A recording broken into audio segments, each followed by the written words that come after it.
شروع اللہ کا نام لے کر جو بڑا مہربان نہایت رحم والا ہے۔ اور ہم نے ان کے پاس کتاب پہنچا دی ہے جس کو علم اور دانش کے ساتھ کھول کھول کر بیان کر دیا ہے، اور وہ مومن لوگوں کے لیے ہدایت اور رحمت ہے۔ کیا یہ لوگ اس کے وقوع کے منتظر ہیں جس دن وہ واقعہ ہو جائے گا؟ تو جو لوگ اس کو پہلے سے بھولے ہوئے ہوں گے وہ بول اٹھیں گے کہ بے شک ہمارے پروردگار کے رسول حق لے کر آئے تھے۔ بھلا آج ہمارے کوئی سفارشی ہیں کہ ہماری سفارش کریں، یا ہم دنیا میں پھر لوٹا دیے جائیں کہ وہ عمل بد ہم پہلے کرتے تھے وہ نہ کریں، بلکہ ان کے سوا اور نیک عمل کریں۔ بے شک ان لوگوں نے اپنا نقصان کیا، اور جو کچھ یہ افطرا کیا کرتے تھے ان سے سب جاتا رہا۔ کچھ شک نہیں کہ تمہارا پروردگار اللہ ہی ہے جس نے آسمانوں اور زمین کو 6 دن میں پیدا کیا، پھر عرش پر جا ٹھہرا۔ وہی رات کو دن کا لباس پہناتا ہے اور وہ اس کے پیچھے دوڑتا چلا آتا ہے، اور اسی نے سورج اور چاند اور ستاروں کو پیدا کیا، سب اس کے حکم کے مطابق کام میں لگے ہوئے ہیں۔ دیکھو سب مخلوق بھی اسی کی ہے اور حکم بھی اسی کا ہے۔ یہ رب العالمین بڑی برکت والا ہے۔ لوگو اپنے پروردگار سے عاجزی سے اور چپکے دعائیں مانگا کرو، وہ حد سے بڑھنے والوں کو دوست نہیں رکھتا۔ اور ملک میں اصلاح کے بعد خرابی نہ کرنا، اور اللہ سے خوف کرتے ہوئے اور امید رکھ کر دعائیں مانگتے رہنا۔ کوئی شک نہیں کہ اللہ کی رحمت نیکی کرنے والوں سے قریب ہے، اور وہی تو ہے جو اپنی رحمت یعنی میغ سے پہلے ہواؤں کو خوشخبری بنا کر بھیجتا ہے، یہاں تک کہ جب وہ باری باری بادلوں کو اٹھا لاتی ہے تو ہم ان کو ایک مری ہوئی بستی کی طرف ہانک دیتے ہیں، پھر بادل سے میغ برساتے ہیں، پھر میغ سے ہر طرح کے پھل پیدا کرتے ہیں۔ اسی طرح ہم مردوں کو زمین سے زندہ کر کے باہر نکالیں گے۔ یہ آیات اس لیے بیان کی جاتی ہیں تاکہ تم نصیحت پکڑو۔ جو زمین پاکیزہ ہے اس میں سے سبزہ بھی پروردگار کے حکم سے نفیس ہی نکلتا ہے، اور جو خراب ہے اس سے جو کچھ نکلتا ہے ناقص ہوتا ہے۔ اسی طرح ہم آیاتوں کو شکر گزار لوگوں کے لیے پھیر پھیر کر بیان کرتے ہیں۔ ہم نے نوح کو ان کی قوم کی طرف بھیجا تو انہوں نے ان سے کہا، اے میری برادری کے لوگو، اللہ کی عبادت کرو، اس کے سوا کوئی معبود نہیں۔ مجھے تمہارے بارے میں بڑے دن کے عذاب کا بہت ہی ڈر ہے۔ تو جو ان کی قوم میں سردار تھے وہ کہنے لگے، ہم تمہیں سری گمراہی میں مبتلا دیکھتے ہیں۔ انہوں نے کہا، اے قوم، مجھ میں کسی طرح کی گمراہی نہیں ہے، بلکہ میں پروردگار عالم کا پیغمبر ہوں۔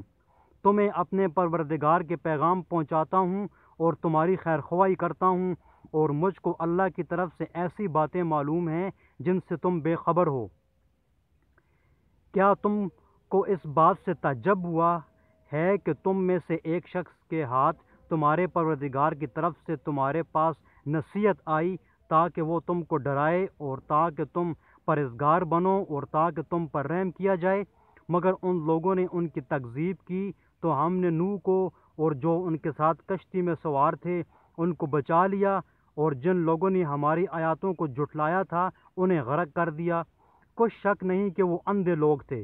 اور اسی طرح قوم عاد کی طرف ان کے بھائی ہود کو بھیجا۔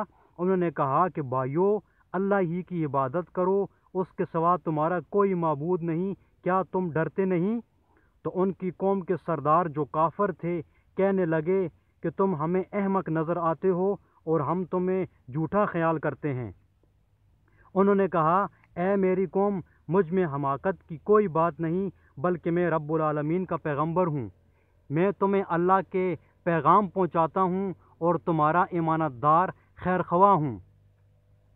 کیا تم کو اس بات سے تعجب ہوا ہے کہ تم میں سے ایک شخص کے ہاتھ تمہارے پروردگار کی طرف سے تمہارے پاس نصیحت آئی تاکہ وہ تمہیں ڈرائے؟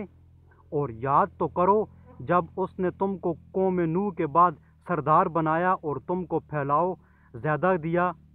پس اللہ کی نعمتوں کو یاد کرو تاکہ نجات حاصل کرو۔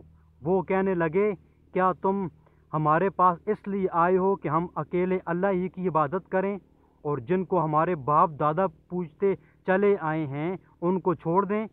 تو اگر سچے ہو تو جس سے ہمیں ڈراتے ہو اسے لے آؤ۔ ہود نے کہا کہ تمہارے پروردگار کی طرف سے تم پر عذاب اور غضب کا نازل ہونا مقرر ہو چکا ہے۔ کیا تم مجھ سے ایسے ناموں کے بارے میں جھگڑتے ہو جو تم نے اور تمہارے باپ دادا نے اپنی طرف سے رکھ لیے ہیں، جن کی اللہ نے کوئی سند نازل نہیں کی؟ تو تم بھی انتظار کرو، میں بھی تمہارے ساتھ انتظار کرتا ہوں۔ پھر ہم نے ہود کو اور جو لوگ ان کے ساتھ تھے ان کو نجات بخشی، اور جنہوں نے ہماری آیاتوں کو جھٹلایا تھا ان کی جڑ کاٹ دی، اور وہ ایمان والے تھے ہی نہیں۔ اور قوم سمود کی طرف ان کے بھائی صالح کو بھیجا، تو صالح نے کہا، اے قوم، اللہ ہی کی عبادت کرو، اس کے سوا تمہارا کوئی معبود نہیں۔ تمہارے پاس تمہارے پروردگار کی طرف سے ایک معجزہ آ چکا ہے، یعنی یہی اللہ کی اونٹنی تمہارے پاس معجزہ ہے، تو اسے آزاد چھوڑ دو کہ اللہ کی زمین میں چرتی پھرے، اور تم اسے بری نیت سے ہاتھ بھی نہ لگانا، ورنہ عذاب علیم تمہیں پکڑ لے گا۔ اور یاد کرو جب اس نے تم کو قوم عاد کے بعد سردار بنایا اور زمین پر آباد کیا کہ نرم زمین سے مٹی لے لے کر محل تعمیر کرتے ہو اور پہاڑوں کو تراش تراش کر گھر بناتے ہو، پس اللہ کی نعمتوں کو یاد کرو اور زمین میں فساد نہ کرتے پھرو۔